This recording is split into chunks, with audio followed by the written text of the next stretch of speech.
Thank you for joining us tonight.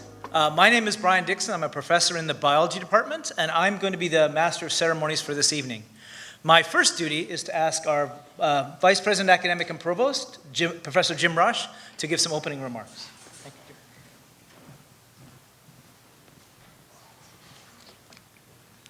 So good evening and welcome, and thank you for joining us tonight. I'd like to begin by acknowledging that much of our work takes place on the traditional territory of the neutral Anishinaabe and Haudenosaunee peoples. Our main campus is situated on the Haldimand Tract, the land granted to the Six Nations that includes 6 miles on each side of the Grand River. Our active work towards reconciliation takes place across our campuses through our research and our learning and teaching and community building, and is coordinated through the Office of Indigenous Relations.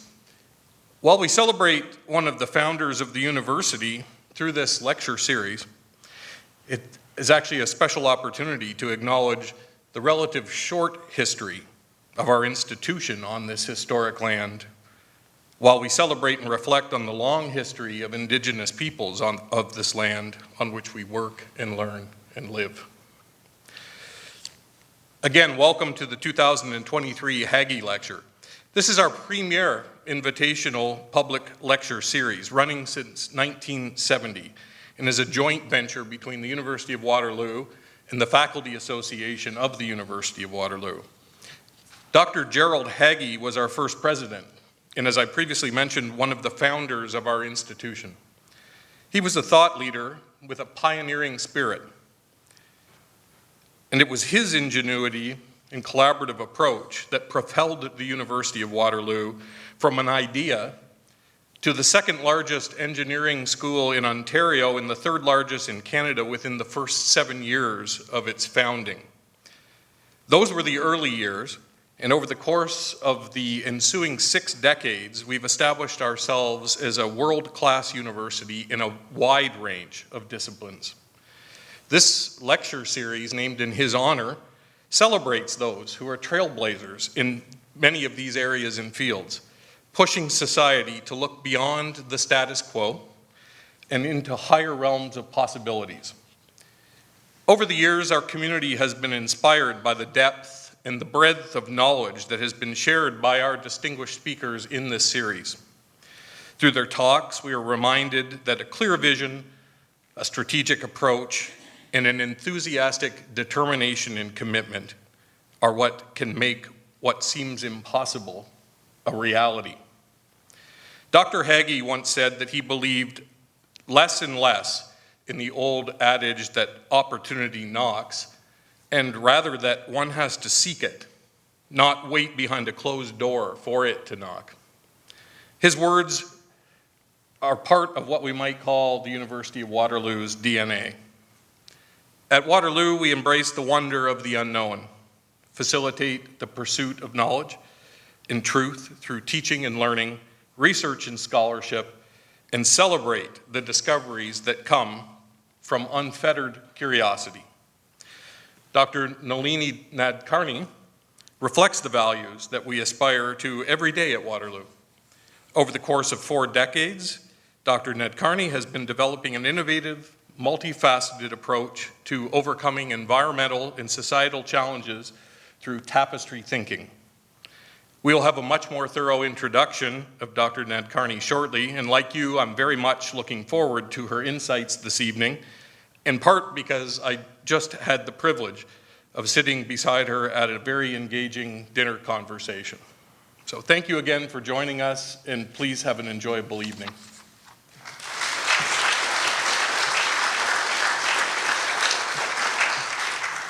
Thank you, Jim. Just a few words about the lecture series. So as Professor Rush noted, it was founded in 1969 to honor J.G. Hagey, one of the founders of the university and the first president of the University of Waterloo. It is sponsored jointly by the Faculty Association and the university. And the purpose of the Hagey Lecture is to bring us, our community, a visitor, an outstanding individual who has distinguished themselves in some area of scholarly endeavor. The Hagey Lecture Committee is tasked each year with finding someone whose work cuts across boundaries and traditional disciplines, whose ideas have a profound implications on the intellectual discourse of our times. We see the Hagey Lecture as exemplifying something fundamental about the role of the university and what it should play in society at large and in the community. A role that is too often obscured by specialization and disciplinary distinctions. It's difficult, however, to imagine a speaker who better exemplifies that mandate than our speaker tonight. I would now like to ask, one housekeeping thing before we move on to the introductions. If you ask for a parking pass, I have them. I will be standing at this side of the stage, and I will have an assistant standing at that side of the stage at the end of the evening. We will give them to you, and there's instructions on their use on the back of the envelope. Okay, thank you. All right. So I'd now like to ask Dean Hauser from the Faculty of Science to introduce our speaker. Good evening, and thank you everyone for joining us this evening. Now, nearly 10 years ago, when I was at Texas A&M University and managing an ecological field station in Costa Rica, I had the opportunity to visit Monteverde as part of a regional research and academic partnership meeting to explore establishing the Monteverde Arenal biosphere. Now, the day before that meeting started, I was able to explore the children's eternal rainforest, Bajo del Tigre. In the middle of this small preserve, out of nowhere, I come around a corner, and there is Dr. Nalini Nadkarni at a table in the middle of nowhere in the forest, having a meeting with colleagues from Monteverde. And despite my unexpected and probably rude interruption at that exact moment, she graciously took the time to introduce herself and talk about the ecology of the dry forest. I learned so much from her at that chance meeting and throughout the meetings in Monteverde and tonight at dinner, and I am forever thankful. Now, for those of you who have not been in the middle of a rainforest and met our speaker tonight, Dr. Nadkarni is a professor emeritus in the School of Biological Sciences at the University of Utah. She started her undergraduate degree at Brown University and transferred to the University of British Columbia for her junior year. Dr. Nadkarni then completed her PhD at the University of Washington and a postdoctoral fellowship at Texas State University. Armed with a slingshot, a rope, and a harness, her research focuses on the critical role that epiphytes, the non-parasitic plants such as orchids and ferns that live on the branches and trunks of other plants, play in tropical and temperate forest ecosystems. Her research and innovative outreach programs have received more than $7 million in support from a wide range of agencies and foundations, including the National Science Foundation, National Geographic, and the Andrew Mellon Foundation. But more importantly, Dr. Nadkarni has provided science communication, has prioritized science communication through public engagement and uses an interdisciplinary lens to inspire protection of forests. And she has developed an innovative tapestry of collaborations with people in sectors far outside of academia, including faith-based organizations, artists, corporations, and people who are incarcerated in state prisons, county jails, and juvenile detention centers through her Inspire program, the initiative to bring science programs to the incarcerated. She has authored more than 120 journal publications, 4 books, contributed to numerous popular magazine articles, television programs, films, including with a young Ben Affleck. She co-authored and starred in several children's books focused on exploring rainforest canopy, and she has her own line of fashion. She has been a featured guest on also 2 of my favorite radio programs, Radio Lab, and most importantly, Wait, Don't Tell Me. Her awards include a Guggenheim Fellowship, the AAAS Award for Public Engagement, the National Science Foundation Award for Public Service, the Wilson Award for the Advancement of Social Justice, the Aldo Leopold Leadership Fellowship, and the Archie Carr Medal for Conservation. But most importantly, and what I found really interesting, is that as an advocate for ensuring that there are role models for young women, Dr. Nadkarni has been immortalized by Mattel through the Treetop Barbie doll as part of their line of Explorer Barbies in partnership with National Geographic. I can say that very few academics can claim such a recognition, and given all she has done as an advocate and a world-leading scientist, it is all well-deserved. Please join me in welcoming Dr. Nalini Nadkarni to the University of Windsor.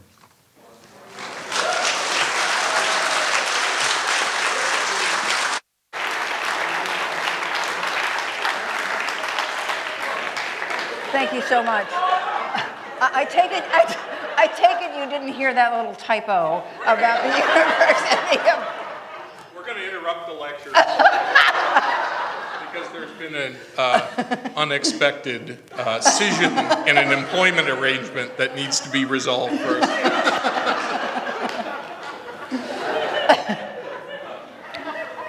Thank you so much for that great introduction.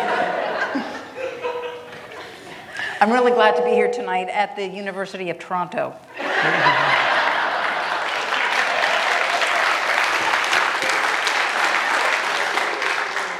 Kidding aside, I really am delighted to be here at the University of Waterloo.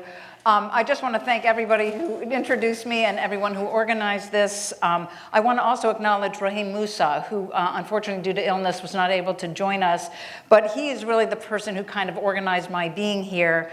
When he first contacted me in April, can you hear me okay? Is this good? Okay. To deliver this lecture, I was really excited about the idea that this lecture is really designed to challenge and to stimulate and to enrich faculty and staff and students and community members.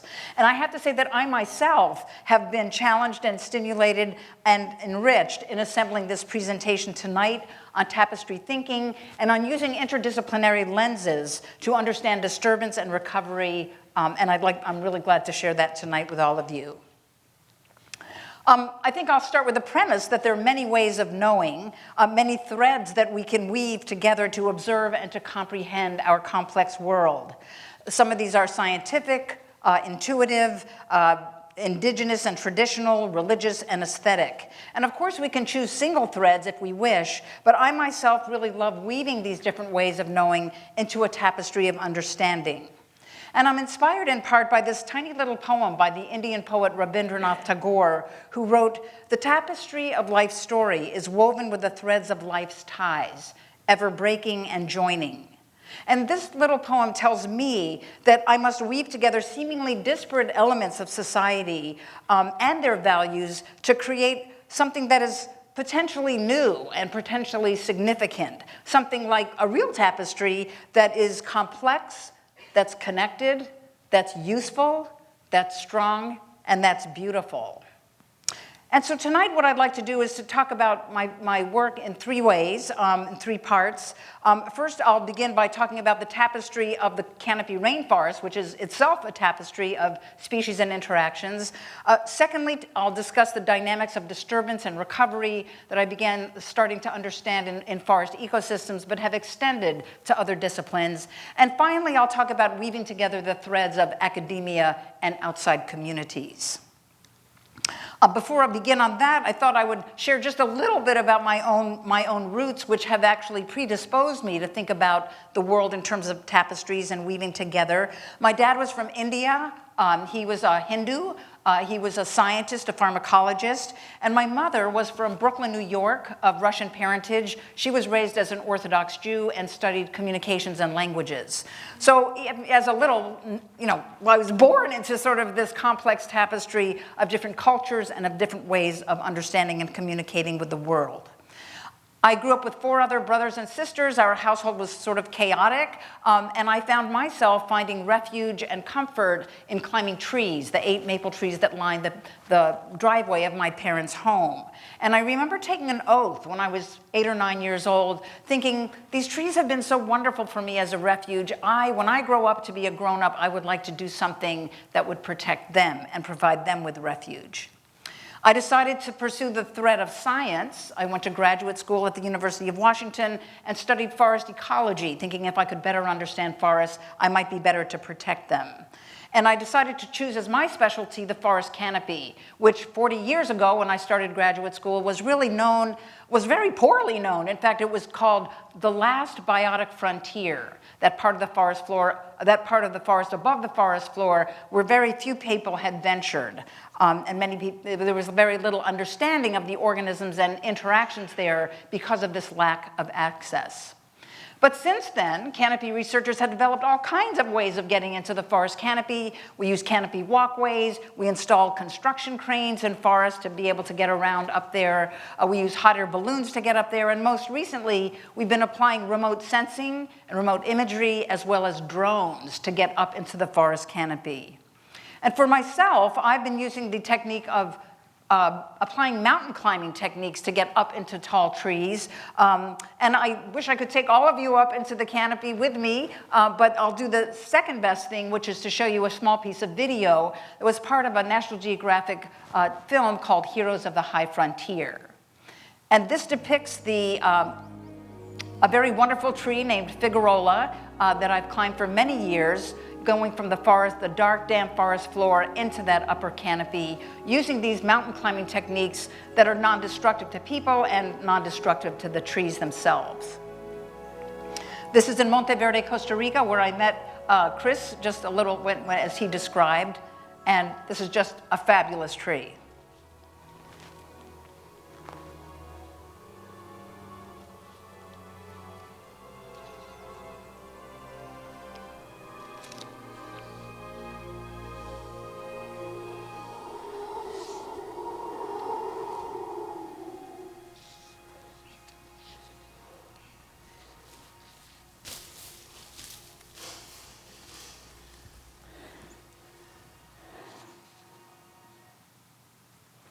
So that's the work I do. I feel very fortunate to be able to do that. And if you were up this tree, this wonderful fig tree with me in Costa Rica, I think you would see right away, sitting on the branch next to me, that the microenvironment, the microclimate of the forest canopy is very different than what you would experience on the dark, damp, windless forest floor. It's much more open. There are greater amounts of sunlight, greater extremes of relative humidity, and the substrate itself is quite different than the flat, planar forest floor. It's really made of a series of cylinders that are hanging in three-dimensional space.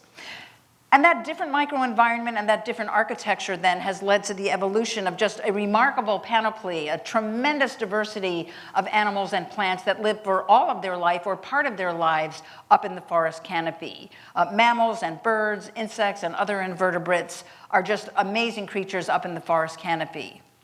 But it was really the forest plants, the canopy plants, the so-called epiphytes, epi meaning upon, phyte meaning plant, that intrigued me the most. These plants don't have roots in the trees, nor roots that go down to the forest floor, but they're actually independent of the host trees, except for the support that they gain by being held up closer to the sun.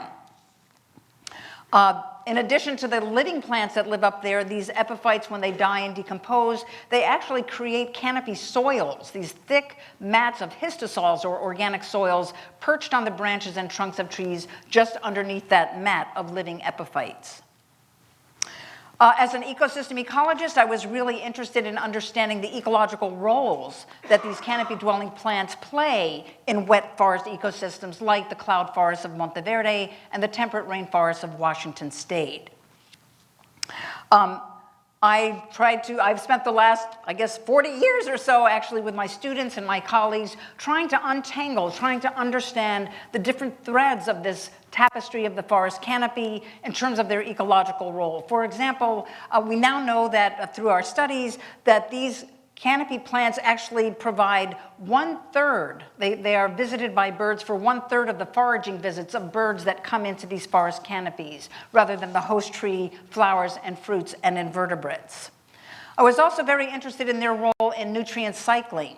And in tropical rainforests where nutrients can be limiting, these canopy-dwelling plants, which don't have roots that go into the trees, don't have roots that go into the forest floor, have evolved mechanisms, physiological and morphological mechanisms, whereby they can intercept and retain nutrients that come into the forest ecosystem dissolved in rain and mist droplets, hold on to those nutrients as they grow, as they live, and then we found, for example, that about 60% of the nitrogen that comes into the system via rain and mist is immobilized and retained by the canopy-dwelling plants themselves. And after some time, these canopy plants take their nutrients, and as they fall off branches by what we call epislides, or if they ride down branches and tree falls, the nutrients that are contained within their biomass and in those canopy soils then die, decompose, and are available to the forest as a whole. So in terms of their ecosystem roles, we really now consider these canopy-dwelling plants as what we call keystone elements. Although their biomass, their quantity is small relative to the above-ground biomass of the forest as a whole, they play disproportionately important roles in terms of their ecological functions. Well, the next question I had was, if these darn plants are so darn important to these ecosystems, what happens if they're disturbed? What happens if they're disturbed by human means or by natural means? What might be the implications of disturbance on them? And so I've started out back 30 years ago carrying out some very simple-minded experiments where I simply removed pieces of epiphytes from trunks, meter-long patches of these epiphytes, removed the live plants and the canopy soils, and was prepared to document the speed and the content, the composition of which these epiphytic plants grew back. And I anticipated, since they look so lush, they're so diverse, they're so abundant, that they would respond and be very resilient and return back very quickly. I also predicted that they would be encroaching, they would return by encroaching from the side, like grass on a sidewalk. Well, as with many aspects of science, I was dead wrong. And it turned out it took a very long time for them to come back. Oops. That's the next slide. But if you look at this slide, we stripped them off, those epiphytes off at year 0, year 1. And for 13 years, there was nothing that came back on their branches. And it was only after 14 years that we began getting a little bit of moss coming back. This was coming back on the bottom of the branch. It didn't encroach from the side. It grew from the bottom of the branch up and around. And it was 22 years before we got actually only 40% recovery on those stripped branches. So instead of being resilient, as I had anticipated, it turns out these epiphyte communities, though lush, though abundant, are actually quite fragile in terms of the tapestry of life that they sustain. And I like to remember it by showing you this slide, which is, and maybe some of you can relate to this, is that when it's gone, it's gone. And if you're really lucky, you might get some growth coming in from the bottom going up to replenish that bald spot. In any case, again, humor aside, there's real concern not only about what's going on at the branch level with these canopy-dwelling plants, but what is going on at the whole forest level with tropical cloud forests and tropical rainforests. Well, we know that a lot of the global climate change models have predicted that tropical montane forests are extremely vulnerable to climate change. We're getting longer periods of dry periods of dry seasons. We're getting less and less mist and fog. We've done transplant experiments with our epiphyte mats and have learned that they are decreased in their vitality and increase their mortality when they're subjected to longer time periods of dry seasons and less mist and fog input.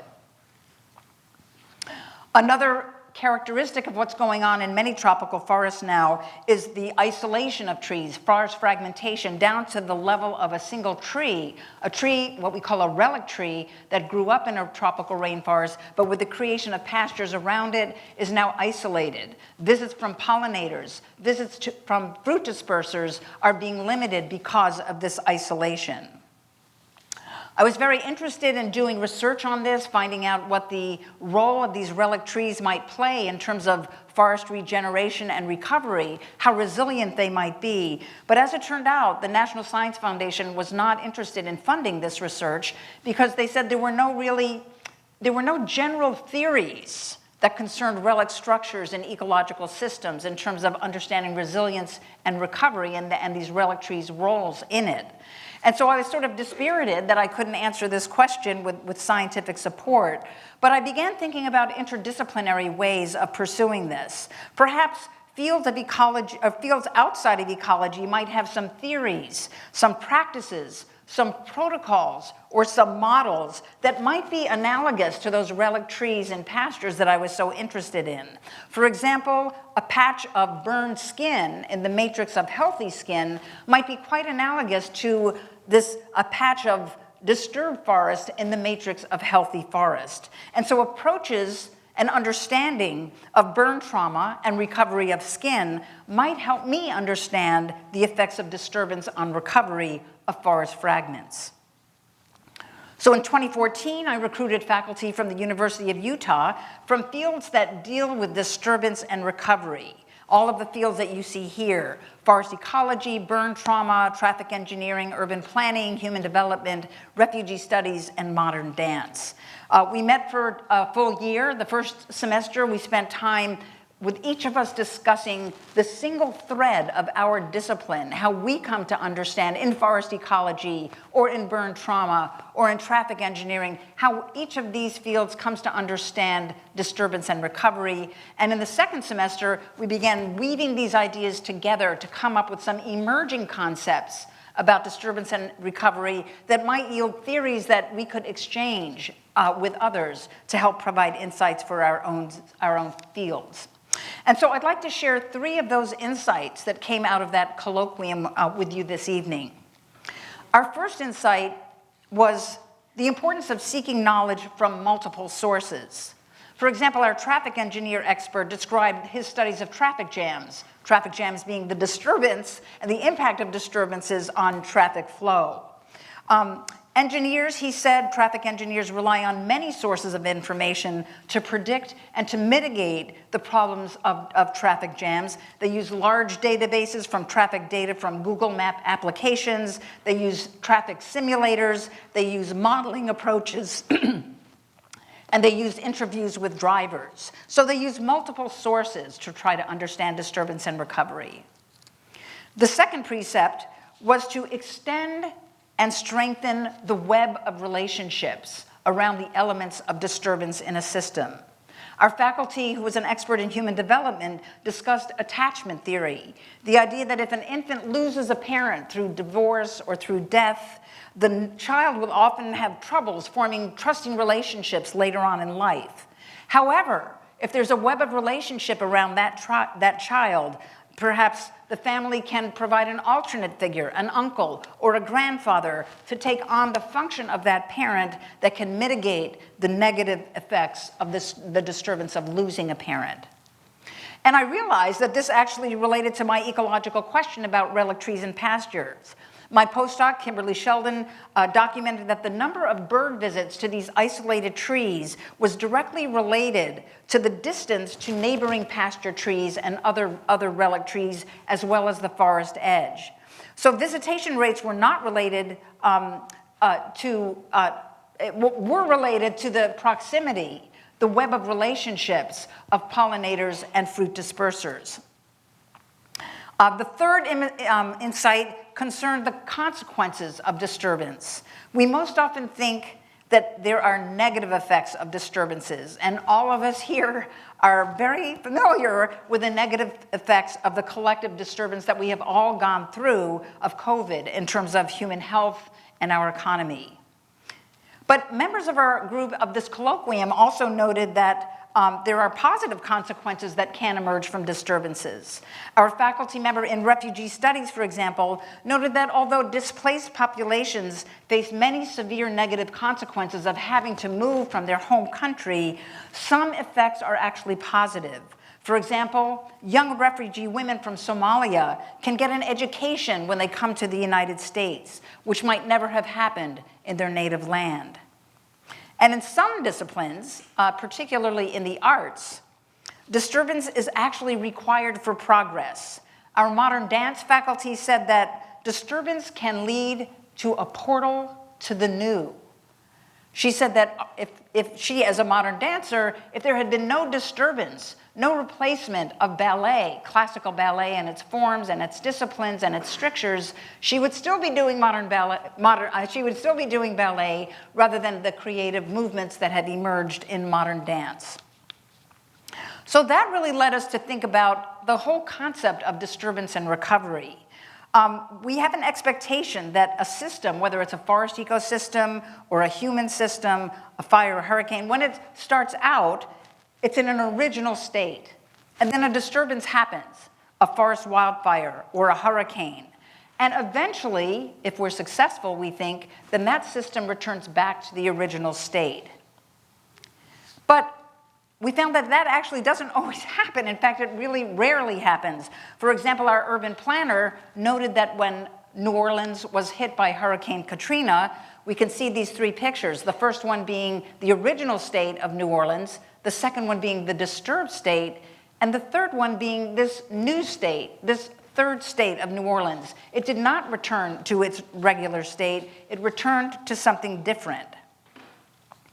So what we began to understand was that although systems often move towards another recovery, experience another disturbance, experience a fourth or a fifth or a sixth state of being not the original, not the disturbed state, but something different than both. Oddly, I had the opportunity to draw upon these very insights myself. In 2015, a week after our last meeting of the colloquium, I had set up some studies in the temperate rainforest study sites in Washington state on the effects of isolation and disturbance on canopy-dwelling mosses. I was collecting treetop samples of moss when the rope in the maple tree I was climbing failed. I fell 50 feet. I was medevaced out to a trauma center in Seattle. I sustained life-threatening injuries, and I realized that I myself had become a disturbed ecosystem. And my early recovery, I felt very much like a relic tree, isolated, fearful of my future. What would I be? Who would I become? And perhaps, I thought, I might be able to apply the lessons I had learned about disturbance and recovery from that colloquium and relate it to my own recovery.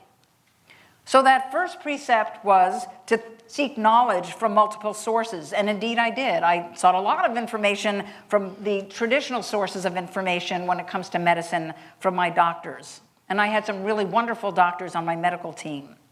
But I also sought information from others, from my physical therapist, from my roommates, and from nature itself, and sort of getting inspiration of how systems within nature have the capacity to recover as well. That second precept was to enhance my web of relationships. And I know that the presence and support of my family and my friends and my colleagues, my students and other faculty who stepped in when I was on medical leave were incredibly important to my state of well-being and my sense of recovery. My connection to nature was also very important to me. Even just looking out the window to the scene of trees and grasses were also a reconnection to what was important to me. And that also brought me to the third insight of the colloquium, that I would approach being in a new state. What was my new state? Well, physically, I was very lucky in that I was able to recover physically from my fall. I can now hike and climb trees. I've continued my canopy research. But that disturbance did stop me. Although it was frightening to be stopped, it certainly provided time and space for me to reflect on why I was so driven to climb. Not only trees, but climbing that bright red arrow of my career, of my achievements, my professional accomplishments. I recognized my need to garner these visible accomplishments for my sense of self-worth. It was no doubt part of being a child of immigrants who urged me to achieve, to be considered worth anything. And I realized that before my fall, I was continually writing this bright red arrow of my ambition to succeed, to be valued, and to be loved. But during my recovery, when I was so incapacitated, I learned that people cared not just about me, not just for my grants and my papers and my awards, but just for me, being Nalini. And so that bright red arrow, I think, in this post-recovery time for me, is fading slightly, and the debris from it is moving out. I have found myself extending my social life beyond just regular biology department meetings. My husband and I have started what we call Monday home evenings. Each week I cook a giant meal for 25 to 30 people, and we have conversations with artists, with conservationists that I really never fostered before. I've also started turning wooden bowls with the local Arts Alliance, so I have a new connection to trees through my hands, through my craft, rather than through my intellect. Even my work has been in a different place. Although I continue to climb and do canopy research, I feel that I'm in a different state that differs both from my original state and from the disturbed way of my being in my third state. I've been extending the work I've done in the past to raise awareness on the importance of trees and nature in public groups who do not have access to science and nature.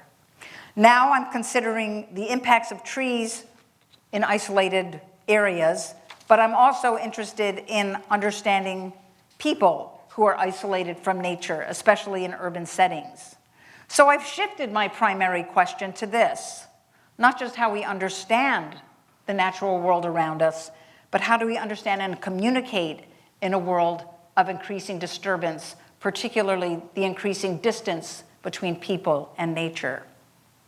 And so I've decided to apply these 3 colloquium precepts to my research and public engagement. First, I think I need to consider the values of others, not just my own.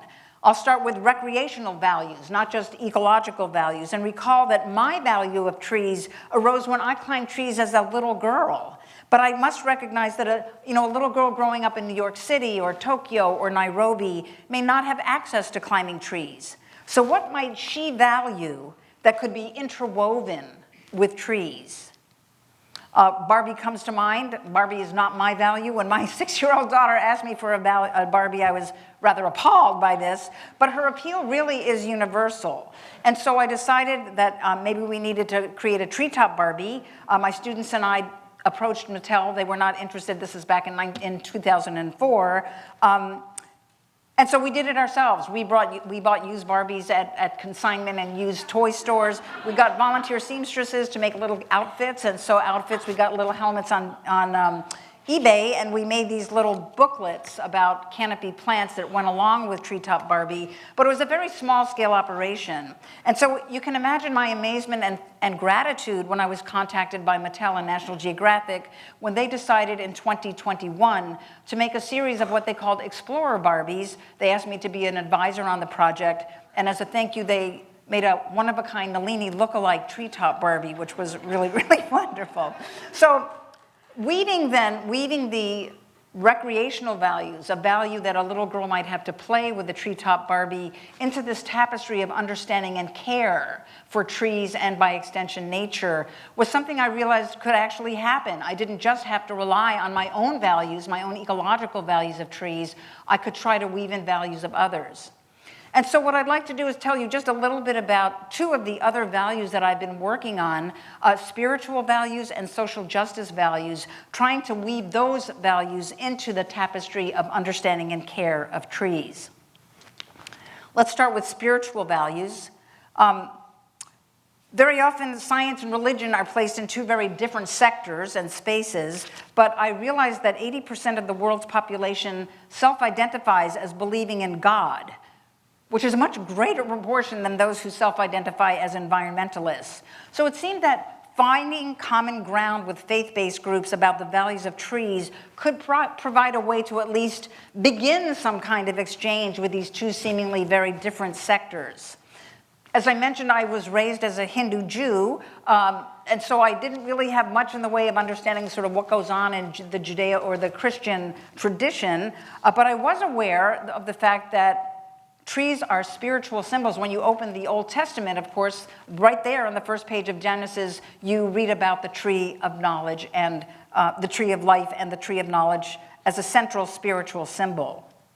So I decided to use the venues and authorities and communication pathways of religious groups to do this work, rather than relying only on those of academic science.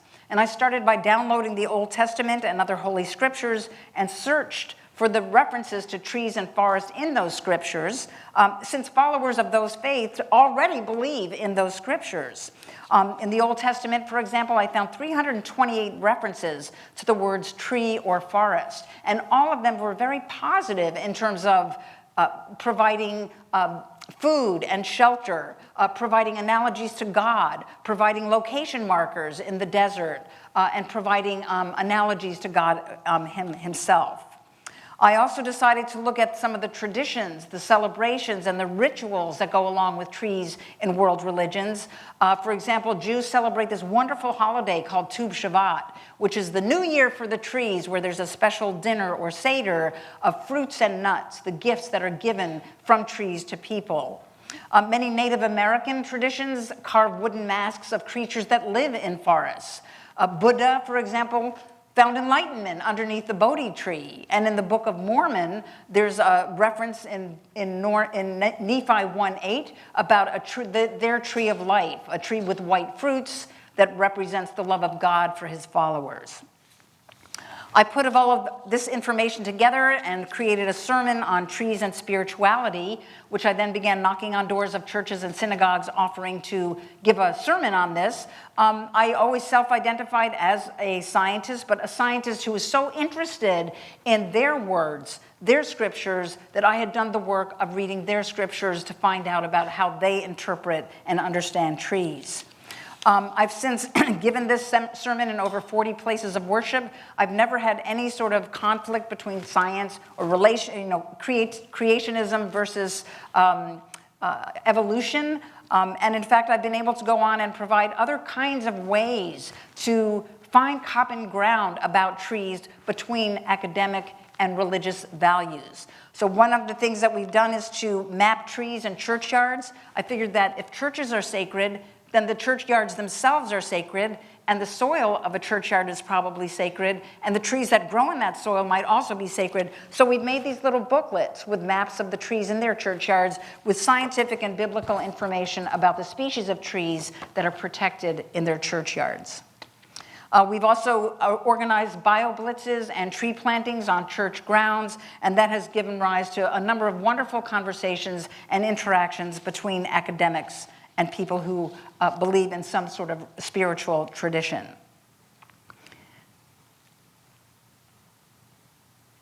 Another sector that has, to me, been very important to communicate the importance of trees and nature and science is the world of incarceration.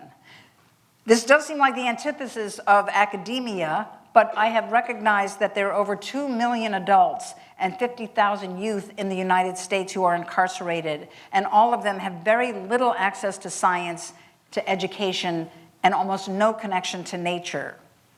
In 2004, I began collaborating with the state prison systems of Washington State to bring science lectures and conservation projects to people who are incarcerated in Washington State. We recruit scientists to give lectures on their research topics, from astronomy to zoology. They're not for academic credit, but they do provide access to science education and the values of science, and they show the inmates that, in fact, scientists care about providing information about science to them. And then it has shown the scientists that people who are incarcerated are very interested in science as a discipline. Our evaluations have shown increases in science knowledge content, shifts in self-identity towards being science-capable learners, and a stated desire to find out more about the topics that we've presented. We've also developed collaborations with conservation groups that can train these inmates to become what we call incarcerated citizen scientists. They contribute to rearing endangered species for existing ecological restoration projects, such as the Oregon spotted frog, the Taylor checker spot butterfly. They built and many species of endangered prairie plants for prairie restoration, as well as building nesting boxes for the American kestrel, which is declining in populations across North America. We do understand that there's a whole group of people that we were not reaching when we were working with the general population of incarcerated men and women, and those are the people who are incarcerated in solitary confinement, that live in 9 by 12-foot concrete cells to which we could not bring lecturers or plants or soil because of high security, but we could bring nature imagery. And I was recalling how I was comforted when I was in the hospital, very isolated, my connection to nature through the window. There's a growing body of information that when people are exposed to nature imagery, nature videos. They can gain some of the calming and stress-reducing effects of real nature, of contact with real nature. And so we installed projectors in solitary confinement cell blocks. We showed nature videos to men on one side of a cell block for just an hour a day. We did not show those videos to the men on the other side of the cell block. And after a year of showing those videos just for 1 hour a day, the number of violent infractions for the men who witnessed those nature videos decreased 26% over those that did not show videos. And they also evidenced and articulated that they felt more connected to the outside, they had better relationships with their officers, and they themselves felt connected to nature. We understand that all of these programs that we've done in Washington and Utah, we're now working in Virginia, in Michigan, in Nebraska, don't solve the embedded injustices, the social injustices that occur in our system of mass incarceration, but they do bring some light into the people who are incarcerated at this time. And we have also seen that it connects two institutions that have been isolated from each other, the world of corrections with the world of academics, to see that there is the possibility of carrying out direct actions for social justice by those in academia, which I think is very significant. So, in terms of my own third state, I have found that it has been fairly easy to weave the values of other sectors into this tapestry of understanding and care for nature. Our projects are ongoing, and we're now training other scientists to use other values for their own public engagement work. I'm sure that you can think of many values that you're aware of, that you might be connected with, that might be able to join in, that you might also become weavers at this loom of conservation and care for our planet. And although I guess I've shared with you some of these programs that seem like they're pretty big, like this prison program and the faith-based group and so forth, I also want to sort of make the point that we can work small. Like, for example, I was at a bus stop in Seattle one day and I saw these two young women like looking at each other's fingernails, which were painted. And I myself am not a fingernail person, but I thought, wow, they are really interested in each other's fingernails. And so I went to a manicurist and I asked the manicurist to paint little trees on my fingernails with bright green polish, and she did. So for 2 weeks, I had this great set of conversation with young women when I would show them my fingernails, and we could just talk about their favorite trees and why trees are important and so forth. So it just really it can be a very small thing that we do. And in fact, I did a little bit of mathematics, and I realized that in the United States, there are 325 million people. In the United States, there are 6.2 million scientists. So if each of us scientists talks to just 52 people a year, that's one person a week, we will have talked and had an interaction with every single person in our country. So this might be, a barista that you get your latte from. Talk about shade-grown coffee. Or you have an Uber ride. Talk to the guy about, using electric cars instead of carbon-based fuel. This is something that all of us can do. We can all share what we know, what we are curious about, whatever sector, whatever way of knowing we have, to weave together collectively this tapestry of understanding and care. So I've described some of the ideas of the tapestry of the rainforest. I've described some of the precepts that emerged from the colloquium about disturbance and recovery in forest ecosystems and in the human body. And I'd like to just finish by a comment on how I think that ecological disturbance of our planet and social disturbances in our society affect our academic ecosystems. Academia has been a long-standing place of privilege.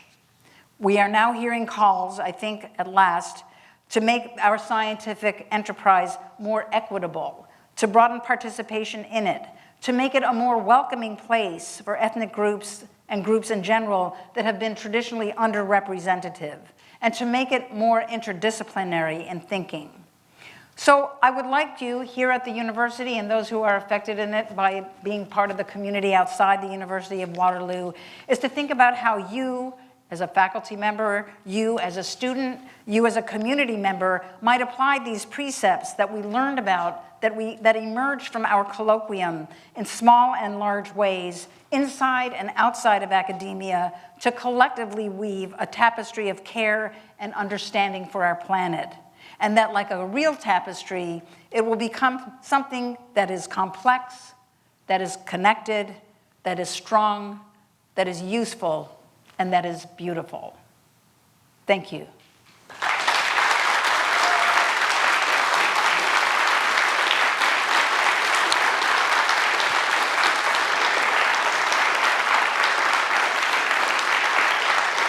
Thank you.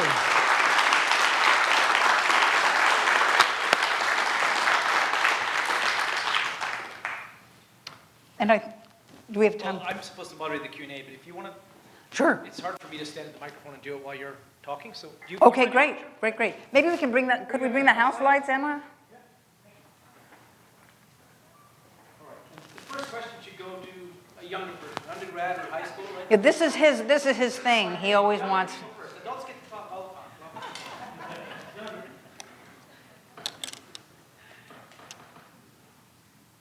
I was just looking at people on the spot.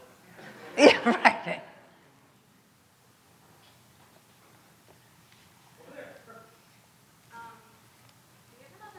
Could you, oh yeah, maybe we need a microphone?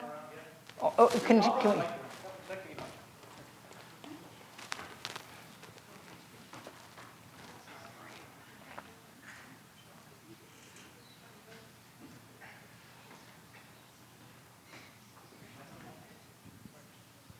Is this on? Oh, yeah. Thank And you so could you introduce yourself, your name, if you don't mind doing that? Yeah, absolutely. Thank you so much for such a wonderful talk.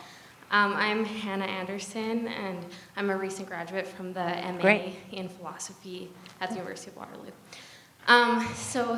For some background, my interest is in interdisciplinarity and how that works in sciences, but also in some feminist theory. And you talk a lot about care and how that participates in the tapestry itself and the collaborations that you've participated in. And I'm wondering if you can talk a little bit more about if that is some underlying ethical commitment that the teams you've participated in have recognized, if that's on the rise, and if like this ethos of care, if you see that playing a very significant role in the actual institutional function of interdisciplinarity. Let me make sure that I have your question correct. You're asking whether care is being adopted sort of institutionally in academia as an underlying value or precept that people being trained disciplinarily or interdisciplinary should be taking into account as they design their trajectories through academia? Is that kind of what you're saying? Yes, Okay. because I see that there's, I think a lot of people have commitments to that, but maybe don't recognize it. So Yeah. I'm curious if that has been a big part of the very Yeah. successful collaborations that you have participated in. That's a terrific question, Hannah. I appreciate it. I think that I'll speak from the scientist part because that's the part of academia that I've been in rather than philosophy or the arts or social sciences.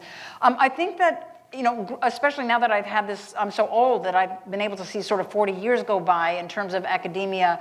And I think that the idea of care, the idea of any emotion, let alone care, getting into, kind of leaking into academia and your academic values, your academic motivation, your academic actions has been increasing. I think when I first started out as a graduate student, it was all about understanding, explaining, testing hypotheses. And we never even mentioned that we might care about our trees because I think at that time, and even now I think there are many scientists who feel this way, if you allow your emotions to get into your research, you might bias it.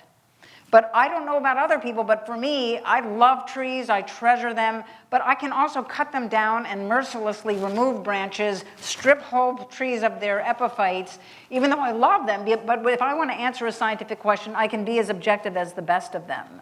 So, but I think that because there are some topics, some kinds of studies that where emotion might interfere sort of with the outcomes being as objective as possible. That's been one of the reasons why that barrier, that wall between stating you care about something, or worst of all, that you care about the organism you're actually studying, in order to garner the benefit of being viewed as being objective.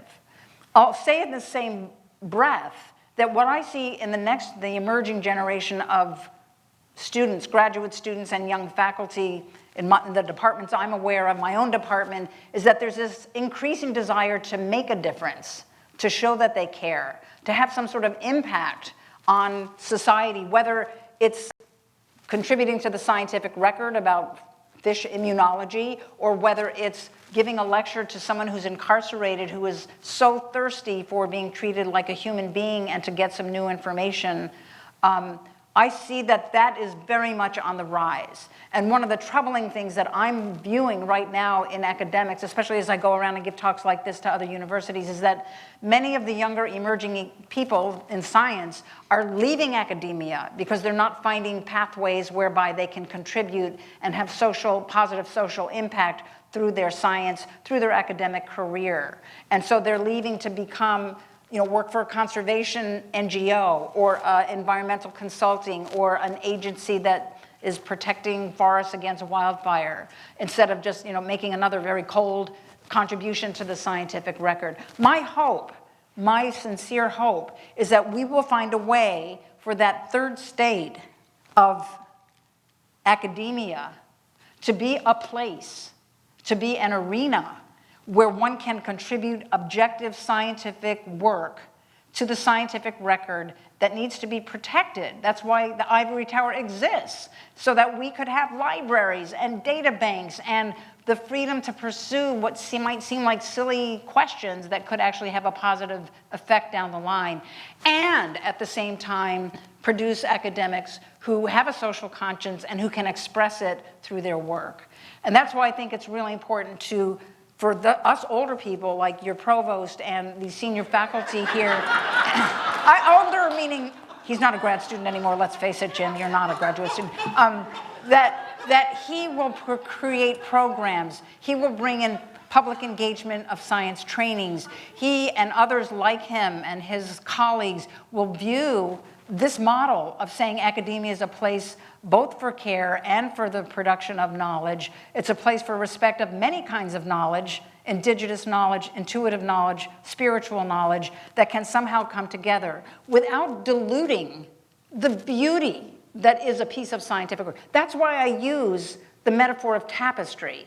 Because you can take red paint and white paint and pour them together and you get this nice pink paint, but you can no longer have that incredible, beautiful, vibrant red of a real red, or the beautiful pure white of a pure white.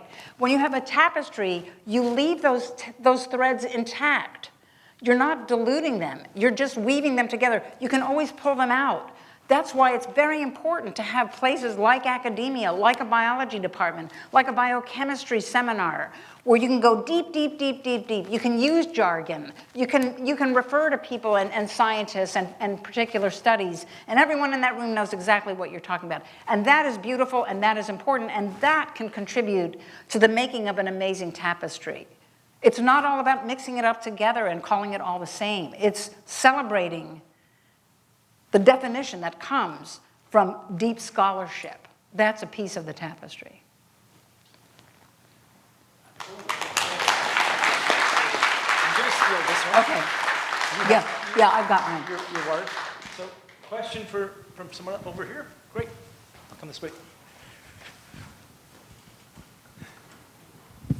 Thanks so much for the lecture. My name's Kira, and I'm in 5th year in Environment, Resources, and Sustainability here. Great.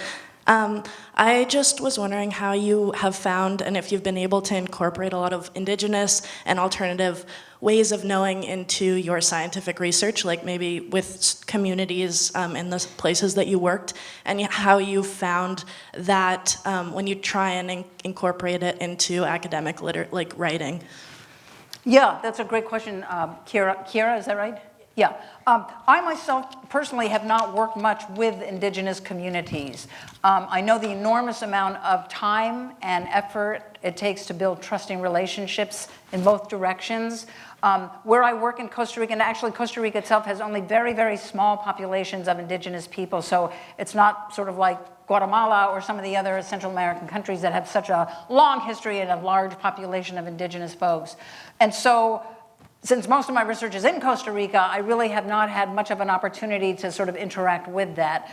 I live in Utah now at the University of Utah, and of course, the Ute, the Navajo, the Hopi are there, I've sort of done some sideways work and attended some projects that other people are PIs on, but I myself have not had the privilege or the enjoyment or the struggles and challenges that it takes, I think, to really commingle. I've seen many examples of how that can happen. The field of ecology, as many of you probably know, one piece of that that's growing enormously quickly is that of traditional ecological knowledge. People like Terry Chapin, who is at University of Alaska, have been interacting with wildlife scientists for many, many years now, honoring and understanding the deep knowledge that they have of, for example, caribou migrations and so forth. So the idea of incorporating indigenous knowledge, indigenous ways of knowing, I think is very real right now. I think it's very much on the increase, but it's not something that I myself have had experience with. Thank you.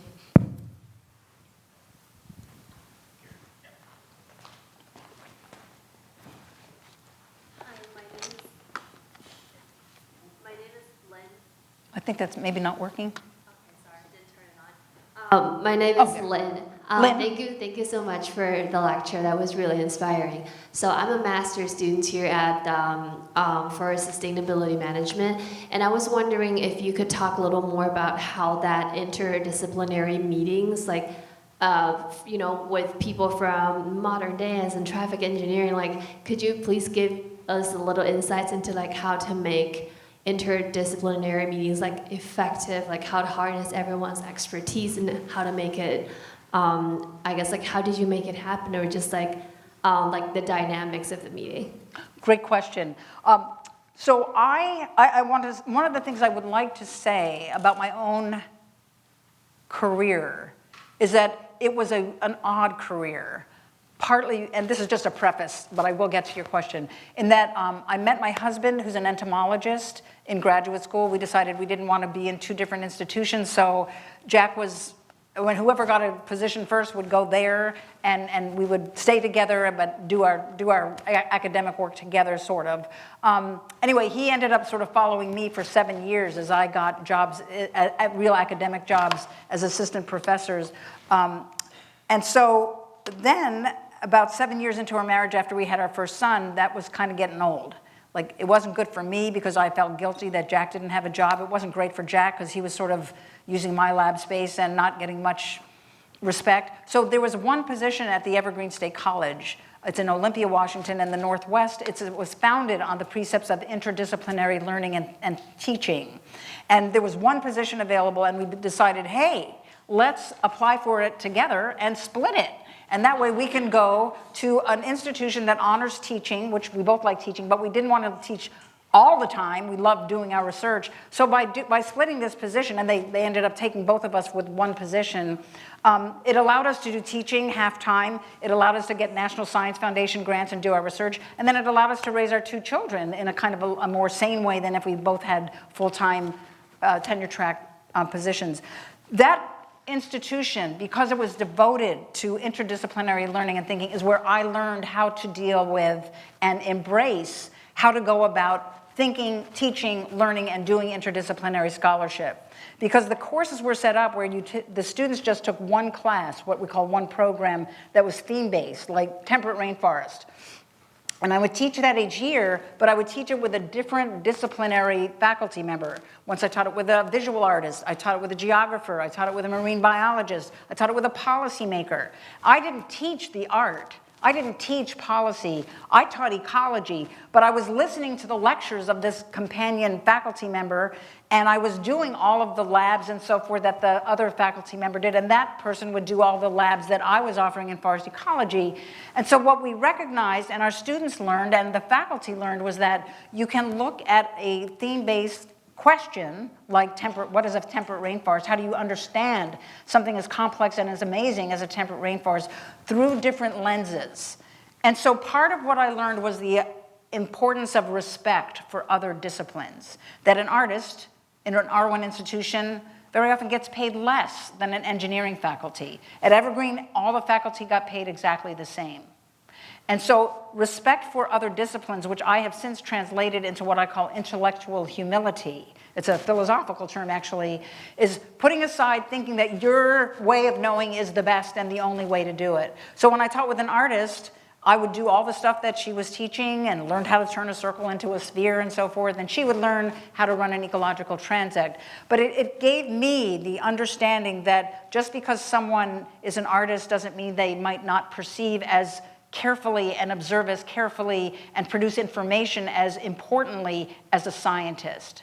And so that idea, then when I moved to the University of Utah, which is a very siloed R1 institution where there's the biology department here and the dance department there and the engineering department there, when I had this idea of saying, let's do a theme-based understanding, what is the role of relic trees, relic structures in a system in terms of recovery after a disturbance? That was a generalized, very specific question that people from different disciplines and different lenses could address.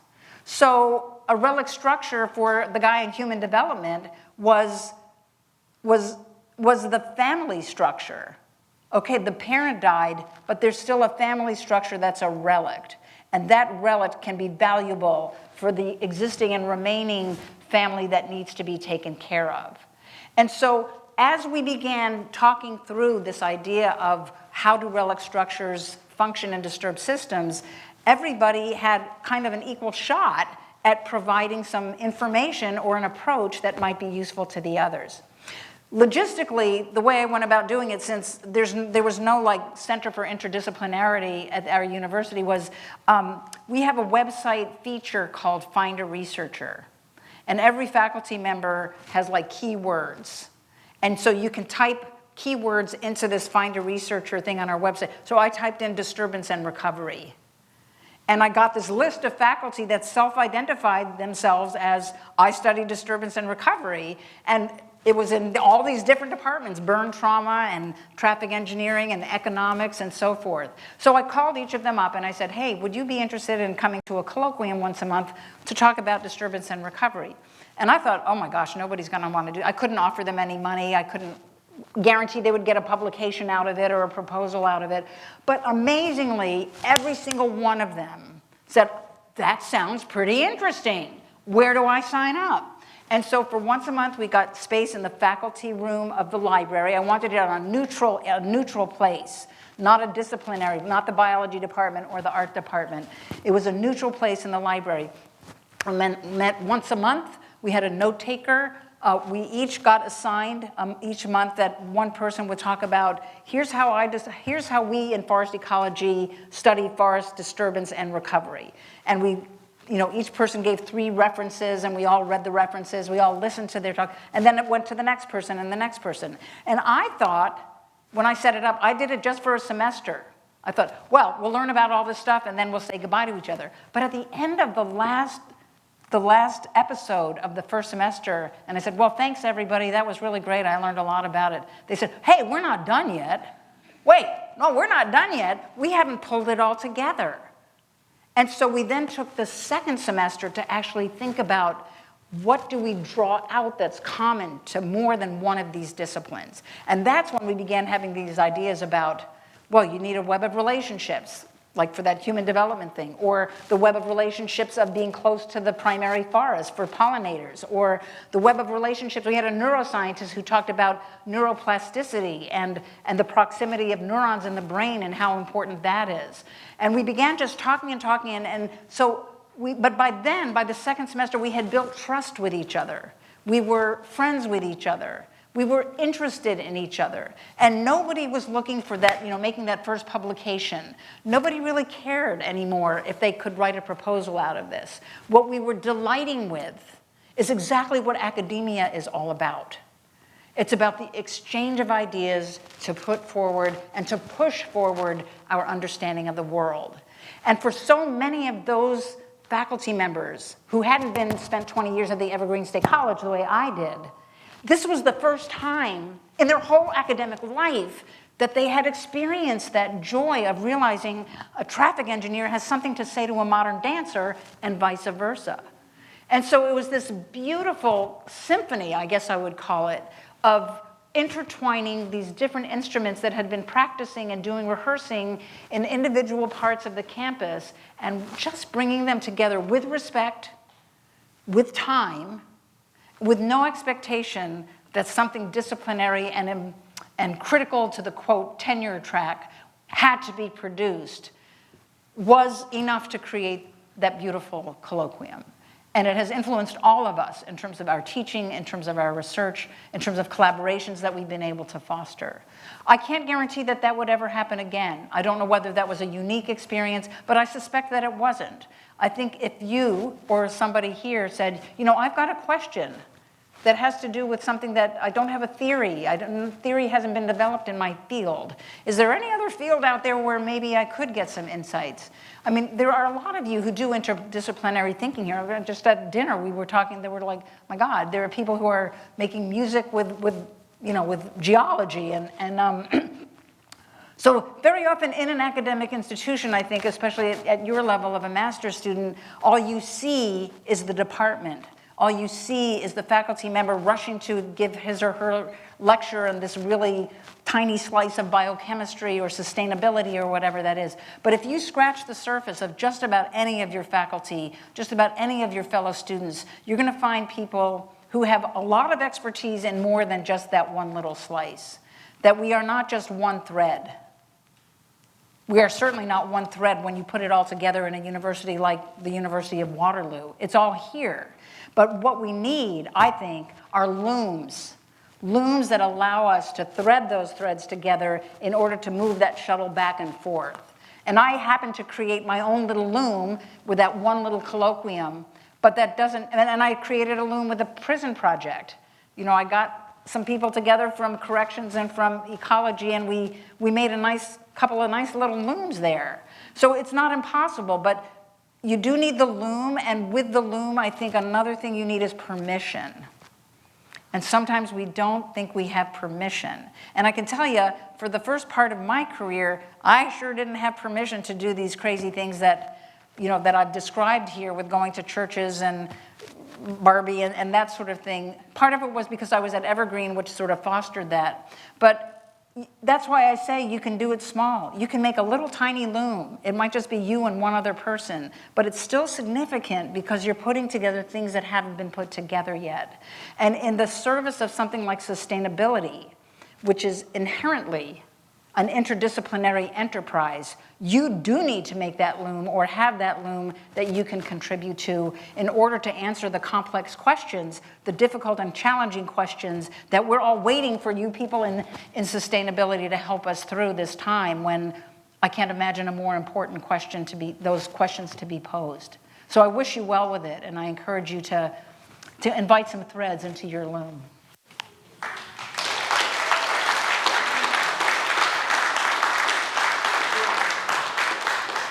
Questions from a young, we've still got younger people here, but we'll get a youngish person next. Thank you. Hello, my name is Kyrie. Thank you so much for a wonderful lecture. Thanks. I'm a grade 11 student at a local high school. And so you've impacted many other fields using your own scientific discipline, and many other fields have impacted your own scientific fields by providing their insight. But so I've recently fallen into just an interest in creative writing and fiction and theater. I was wondering if you'd ever worked with anyone from any of those fields and what they taught you and what you managed to maybe teach them. Sure, yes. Thank you for your decision to work in those areas. If I had had another 15 minutes to talk, which I didn't, I would have told you about, and the group, about my work with artists. Because I believe that artists are both incredible perceivers and also amazing communicators about whatever it is that they describe in their creative writing, their poetry, their slam poetry, their theater, their dance, and so forth. And so back in 2001, I got a grant from the National Geographic Society. They had a new kind of program called, it was called the Conservation Trust. And they were looking to do new kinds of conservation. And so I thought that maybe scientists and ecologists and conservation should interact with and weave together their access to nature with artists who would perceive nature and communicate about it to arts audiences. So usually scientists like me, we give talks at like natural history magazines and botanic gardens, and we write for natural history magazines, or we go to natural history museums, and we talk to people who come to natural history museums, and there's nothing wrong with that. It's just that pretty much everyone who comes to a natural history museum already knows that nature's really important. But what about people who may not think that nature is important from the standpoint of nature, but they might really love art, or they might really love dance, or they might really love reading novels that creative writers write? And so what I did was I started what I called Canopy Confluences. And the money that I got from National Geographic was to bring together for a week at a time a group of ecologists like me, but we also invited visual artists, modern dancers, poets, slam poets, to spend a week up in the forest canopy. We had these platforms that we built. We taught everybody how to climb trees. And so for a week, we camped out in these different forests, and we just said, see what you see, perceive what you see in this forest, in the forest canopy, and then express it with whatever medium you would like to. And so after a week, we had this absolutely fabulous week, with all these artists. And you can just imagine the campfire talks that happened during that time. But after that, there were a number of things that resulted from it. There were art gallery exhibits. There was a modern dance. A modern dancer came with us, and later she came down and did a confluence with me in Costa Rica. Jody Lomask, she has a company called Capacitor in San Francisco. She created a dance called Biome, and it was about the rainforest canopy. She then, this is just one example of what one of these artists did. She then she came back from Costa Rica after she had spent 10 days there with her whole troupe. After day 3, they had all taken off their clothes and were dancing naked in the forest, and that was really wonderful too. But when she got back to San Francisco, she made this amazing modern dance, which we performed in Seattle and in San Francisco. And what we did was I started the performance by giving a talk about, 15 minutes about the fragility and complexity and diversity of the cloud forest where we had been. And then her dance group made this amazing dance, very emotional, very inspiring, very beautiful.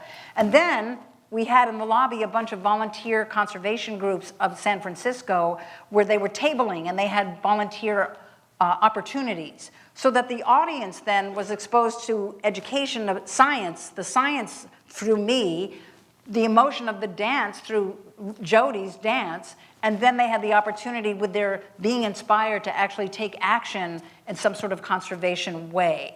And so to me that was a really 1-2-3 punch in that it showed me that, and everybody, that in fact science and dance don't have to dilute themselves. They can join together with their pure threads of dance, of science, in order to inspire and inform and motivate people to actually take action with conservation. One of the things that came out of that for me as a scientist was that I learned that contrary to what I had thought before, that, Jody is going to take the information I know about, what is the difference between a liana and a vine, that the fact that male glass frogs do the parental care. I was going to tell her all that in the rainforest. She said, Nalini, I'm looking around the rainforest myself. I can kind of see things. I can be informed. If I have a question, I'll ask you. And so what happened was her dance was very much about her perception, her deep understanding of the cloud forest that was different from mine, but it was equally informative in a way. And if people saw the dance and said, boy, I want to find out more about parental care in glass frogs, they could look that up and that would be fine. But what I had to learn from Jody, the choreographer, the dancer, was that she wasn't a scribe. She wasn't an illustrator of scientific data. She was coming up with her own understanding that she was then able to inform and inspire through her art. And so what I would say with you, if you're asking how can you use your poetry or your creative writing, your drama, your theater, your film, is to be firm and know that what you have is a very important thread. A thread actually that scientists don't have, but that you don't have to wait for a scientist to say, hey, here's what you need to write in your poem. Here's what you need to tell the public about rainforests or sustainability in your film. You have ownership of how you perceive and understand it. You might want some information, and then you can have that conversation with a scientist. But artists have their own way of understanding that I now understand and respect. And so now when I work with artists, it's like, hooray, what will I learn from this slam poet? Hooray, what will I learn from this filmmaker? And I think I would like to give you the understanding that you have the permission to interpret and understand and communicate what you wish. And you don't have to think that it has to be in the same mode or the same facts that a scientist might produce.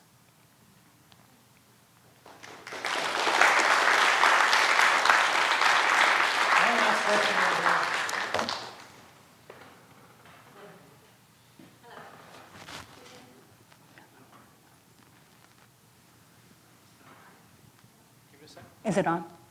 Hello? Yes. Okay. Hi, my name is Namira, and I was wondering, after your accident in your fall, how did your career, your research, your teaching, how did that change?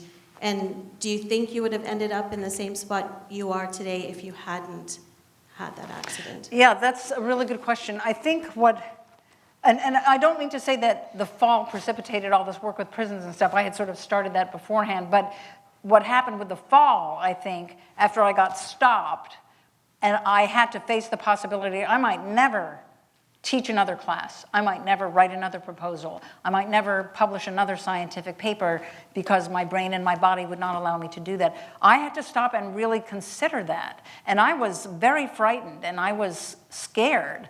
And I remember speaking with a friend of mine, an 88-year-old wonderful friend of mine, and I said, you know, Jean, I'm so afraid I'm not going to get back to myself. You know, and she said, Nalini, you've been stopped. And what's going to happen is, as you recover, there's going to be this long period of boredom and patience, and maybe you'll emerge to a place of spirituality and creativity. Whoa. I said, that's kind of what I'd like to do. And it allowed me to realize, just my response to that little sentence, it made me realize that is what I want to do. And so then I began talking to the Unitarian minister in my community and saying, you know, Tom, does the Unitarian Church need any more ministers like me? And, you know, I'm sort of seeking spirituality. And he said, I'm seeking creativity. And he said, Nalini, you're already spiritual, you're already creative. Just don't worry about it. You don't have to become a pastor to be spiritual or creative. And so what I realized that in talking with him and others and just sort of musing about that idea of creativity, spirituality, that I didn't have to leave science. I didn't have to stop being a professor. I didn't have to stop the things that I love doing. I love doing scientific research. I love publishing a paper and seeing it in that journal. But I could, since I had been stopped, and I realized I didn't die, and nobody was going to fault me if I never ever did another paper again, that I could also take some time to do other things that fed my desire to be more creative and more spiritual. And that's when I began doing things like this Monday home evening, taking time to go to the art studio to learn how to use a lathe and so forth, and giving myself permission. I talked to somebody about you need permission to set up that loom. I had to give myself permission that it was okay not to spend every evening going back to the lab and working on a proposal. I don't do that anymore. I do spend a day and a half a week cooking food for these 25 friends that are coming over on Monday night, because it gives me the sense that I'm in a community of people, and I love it. And I was so lonely when I first came to Utah because I didn't have any friends except my colleagues in biology. And now I have a community of friends that I can really talk to and listen to when they have problems, when they have a new grandchild, when their kid has problems with depression. I mean, I didn't have that community before. And you know, I'm still doing work. I still have 2 NSF grants. I'm still writing papers. I'm still doing, but You know how sometimes you can change inside and it looks like you're like the same? People don't even notice that you have changed somehow inside, like you've fallen in love and people don't even know the guy.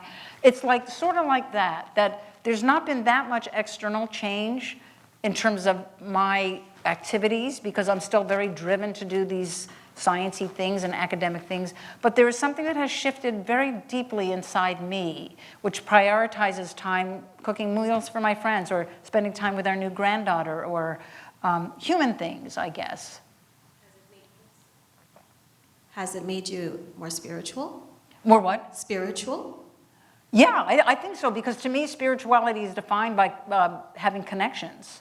Connections to God, if you believe in God, which I don't, but connections to other people, connections to nature, that's spirituality, connections to work, that can be spiritual, and connections to oneself.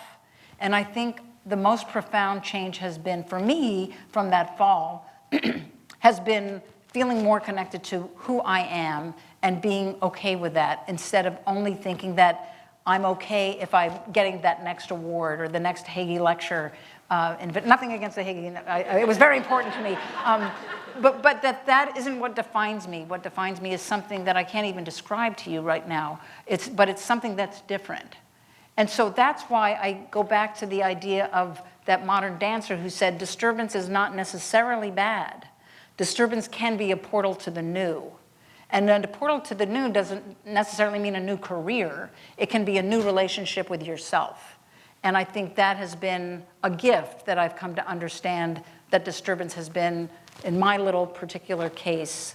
And we might extend it to other disturbances, that COVID, yes, it's been horrible. Economically, health, what we've lost, I lost my mom to COVID. But at the same time, COVID has made us think in new ways about possibilities of communication, of Zoom calls, of not everybody having to drive or fly to a conference and put more carbon into the atmosphere. These are new things that we're struggling to understand, struggling to adjust to, and I think if we look at disturbance in this different way as not necessarily automatically bad, we can think about that woman from Somalia who's getting education and how I love to think about her doing that. We can think about a modern dance movement instead of a ballet, programmed in movement. And I can think about myself as a more whole person, a more open person, and yes, a more spiritual person because of that disturbance.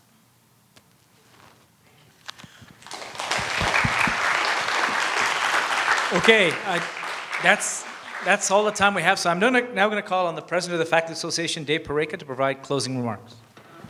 Thank you very much. And yes, David Pareka from the Department of Classical Studies and president of the Faculty Association, co-host of the Hagey Lecture, along with the administration. And thank you, first of all, to those members of the Hagey Lecture Organization Committee. I'd like to invite those on the committee who are here to stand up, just so that we can thank them properly. So.